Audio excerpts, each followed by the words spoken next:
ఈరోజు మొదటి వారం మే 2న ప్రధానమంత్రి గారు అమరావతి వస్తున్నారని ఒక ప్రకటన మనం చూసాం. దాని ఏర్పాట్లు కూడా కమిటీ అక్కడ రాష్ట్ర మంత్రుల కమిటీ కూడా వేయడం జరిగింది. దాని పర్యవేక్షణ కూడా అధికారులు కూడా పర్యవేక్షణ చేయడం జరుగుతుంది.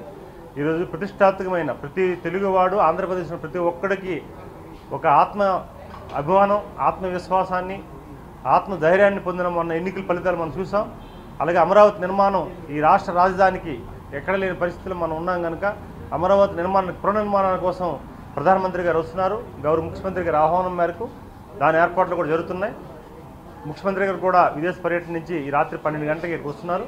రేపు కొంతమంది పార్టీ యాక్టివిటీస్ కానీ లేకపోతే ప్రభుత్వ యాక్టివిటీస్ కానీ కొన్ని కార్యక్రమాలు జరుగుతాయి. అదే షెడ్యూల్ అయితే ఇంక ఖరారు కాలేదు, ఎవరిని కలుస్తారు ఏంటనేది. వారిని కలిసిన తర్వాత ఈరోజు ముఖ్యమంత్రి గారు అయితే ఏ క్షణం కూడా వారు వచ్చిన క్షణం అంతా కూడా రాష్ట్ర ప్రయోజనం, ఆయన ప్రతి అడుగు కూడా రాష్ట్ర ప్రయోజనం. కేంద్ర మంత్రిని కలిసినా, ప్రధానమంత్రిని కానీ కలిసినా, లేకపోతే ఇతర వ్యక్తులను కలిసినా రాష్ట్ర ప్రయోజనాలు, రాష్ట్ర ప్రయోజనం దృష్టిలో పెట్టుకొని వారి పర్యటనలు కానీ వారి ఆలోచనలు కానీ ఉంటాయనేది మీ అందరికీ తెలుసు. ఆ విషయం కొత్తగా నేను చెప్పవసరం లేదు.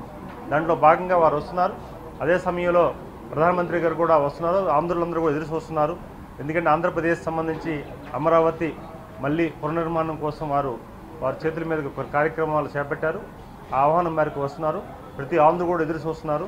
ఆంధ్రప్రదేశ్లో ఆంధ్రుడే కాదు, తెలుగువాడు దేశంలో ఇతర ప్రాంతాల్లో విదేశాల్లో ఉన్న తెలుగువాడు కూడా ఆసక్తిగా ఎదురు చూస్తున్నారు. ఇది మంచి పరిణామం అని చెప్పి సందర్భంగా తెలియజేసుకుంటున్నాం.